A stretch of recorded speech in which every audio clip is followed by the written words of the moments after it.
There's a mole in the Rangers camp, and Michael Beale is the face of it. Welcome back, guys, to Fog Football.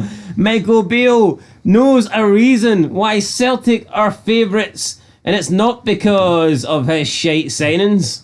It's because they have home advantage in the final. Old Firm. Is that groundbreaking on this Saturday morning? Is that pish? Is that good enough for Michael Beale? Yeah, you just answered it. No, it is pish. It is pish, right, so let's talk about it. Michael Beale, given this groundbreaking reason why Celtic have the advantage, let's scrap the 700 or nothing fans that they've got, right? Well, even though it's nothing.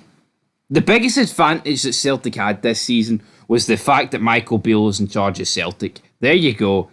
Well, I believe he was in charge of Rangers, actually. No, he may as well have been in charge of Celtic by some of that early season performance. Right, Clement's had 2 bites at the cherry, right? And he's only picked up 1 point out of 6, so Clement is not... We nibbles rather than bites. Aye, nibbles. Clement is not, guilt-free. He has managed some poor Rangers performances, and I would argue the first half against Celtic there was even worse than anything under Beale at the worst of stages. But at the end of the day, Beale's the guy that put that gap in motion. He did, and the performance at Ibrox earlier this season against a Celtic team that couldn't kick its own arse was really poor, right? And I would actually like a bit of accountability for Beale, but all he's come out and said regarding to that earlier on this season, he didn't say it during this interview, by the way, he talked about how he was pretty much doing like the role of a manager and a director of football, and it got to him a bit. I'm not buying that. That's not a good enough fucking excuse for me. You took the role of Rangers manager, and you knew this would come. The pressure comes in the Glasgow fishbowl, so to speak. And this guy's arse went. His mole fucking burst. Not the balloon. The mole has landed. His hole did they go, but his mole certainly did. Well, that's one way to put it. But you think with that amount of money, man, that Rangers money that's probably non-existent that he was on, you think he would get rid of it? No. Nah, I mean, it's a good... It's the mole, right? And his hole hasn't collapsed, but the mole in the Rangers goal is getting money like he's on the dole. Anyway, pish rhyming aside, let's go into Michael Beale's comments. He says, well, you would say it would give the home team the advantage because there's no away fans, and that puts pressure on the refs. I have worked 18 to 19 Old Firm games. It's only ever been 700 or nothing. So the reality is the referee is under a lot of pressure. I've lived in Brazil in the derbies as well. So next year, obviously with the fans going back in, it's great. I think it's too hard to tell. I felt Rangers were a little bit emotional at the weekend with the ball first half because they had the fans behind them in such a big game. And it helped Celtic look a little bit more composed. But let's hope that they both bring the business to that game, because I think it'll be a fantastic watch for everybody. It's a huge derby and obviously so much riding on it.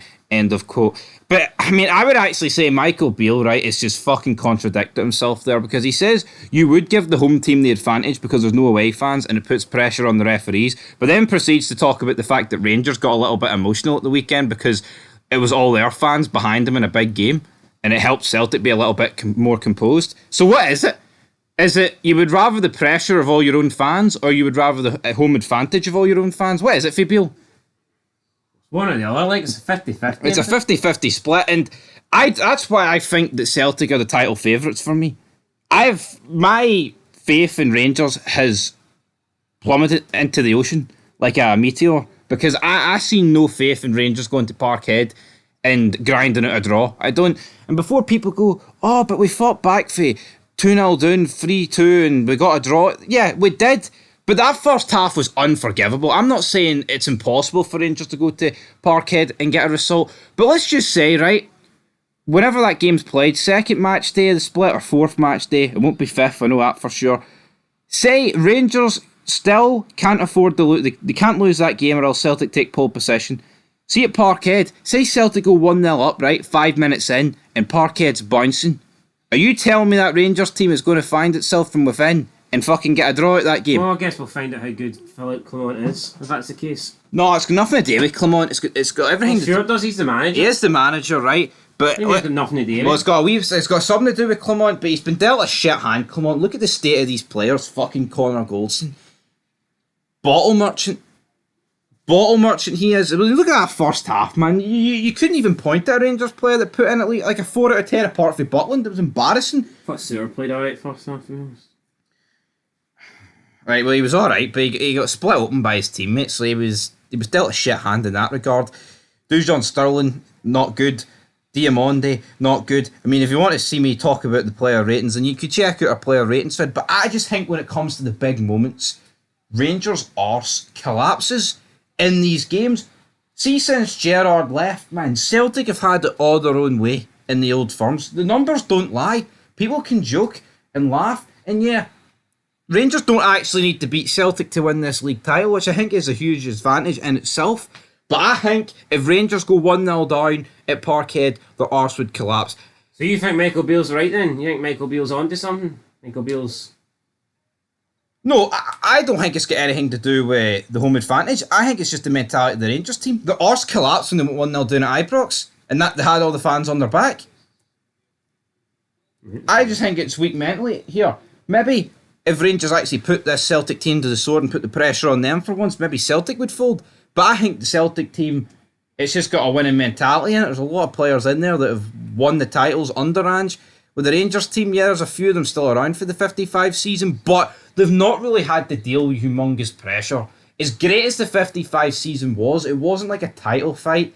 And it was relatively easy, but yeah, fantastic for Rangers. But would Rangers have been able to get over the line in that season if Celtic were hot on their heels? That question's been asked quite a lot. And I think time and time again we've seen so many of these Rangers players that have been around for years fucking arse collapse. So I'm going to agree with Beale. But again, a lot of the arses that have collapsed this season is because of Beale. His fucking signings. His signings have been pish. Look at Sam Lammers. Look at Jose Cifuentes. The final piece of the puzzle is what Jose Cifuentes was labelled as. What puzzle's that? A big block of shite. Aye, big block of shite. Michael Beale. Aye, so that's where we're going to leave it, guys. Ranting aside, Michael Beale, he's left Rangers in this mess, but remember that guy that phoned up Super Scoreboard not long ago and he says if Beale was still in charge, would still win the league? No, I don't recall him, like. Nah, I mean, don't listen to everything you hear on the radio, folks, man. See some of the people that they come out with, it's fucking ridiculous. There's been a lot of swearing going on Super Scoreboard, have you heard that recently? Aye. A lot of cheap pops going on there, but Michael Beale, no more bigger than the pop that will go on his mole. Till next time, peace.